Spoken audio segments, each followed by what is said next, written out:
Chapter 16. Litmus W. Block was just a boy when the firing on Fort Sumter occurred, Miss Franny Block said as she started in on her story. Fort Sumter? I said. It was the firing on Fort Sumter that started the war, said Amanda. Okay, I said. I shrugged.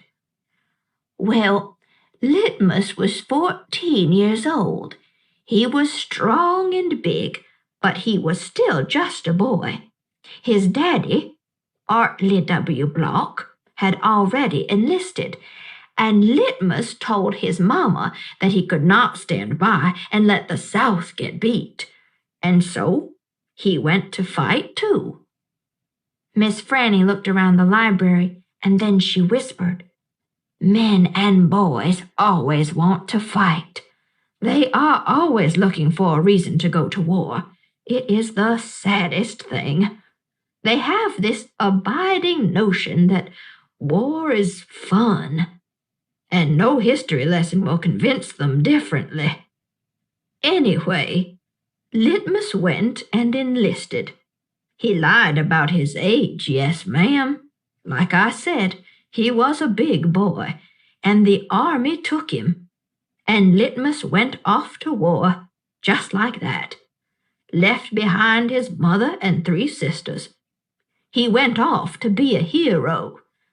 But he soon found out the truth. Miss Franny closed her eyes and shook her head. What truth? I asked her.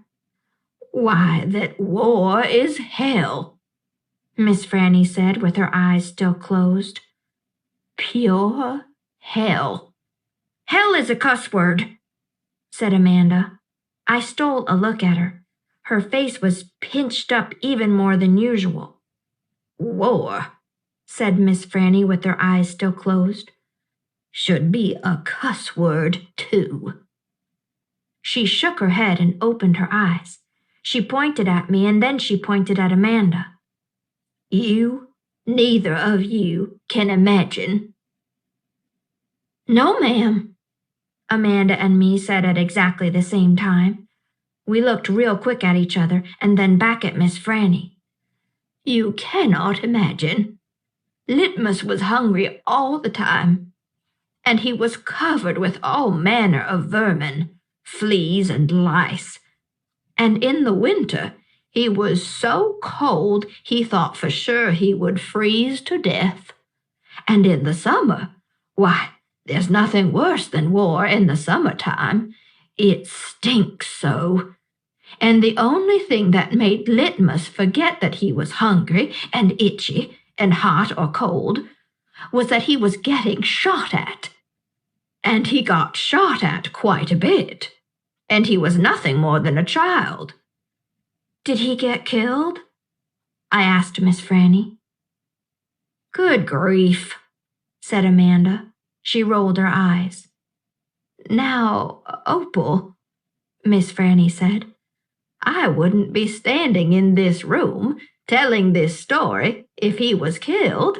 I wouldn't exist. No, ma'am. He had to live. But he was a changed man. Yes, ma'am. A changed man. He walked back home when the war was over. He walked from Virginia all the way back to Georgia. He didn't have a horse. Nobody had a horse except for the Yankees. He walked, and when he got home, there was no home there. Where was it? I asked her. I didn't care if Amanda thought I was stupid. I wanted to know. Why, Miss Franny shouted so loud that Winn-Dixie and Amanda Wilkinson and me all jumped. The Yankees burned it. Yes, ma'am. Burned it to the ground. What about his sisters? Amanda asked. She moved around the desk and came and sat on the floor. She looked up at Miss Franny. What happened to them? Dead. Dead of typhoid fever. Oh, no, Amanda said in a real soft voice. And his mama? I whispered. Did too. And his father? Amanda asked. What happened to him? He died on the battlefield. Litmus was an orphan? I asked. Yes, ma'am, said Miss Franny Block. Litmus was an orphan.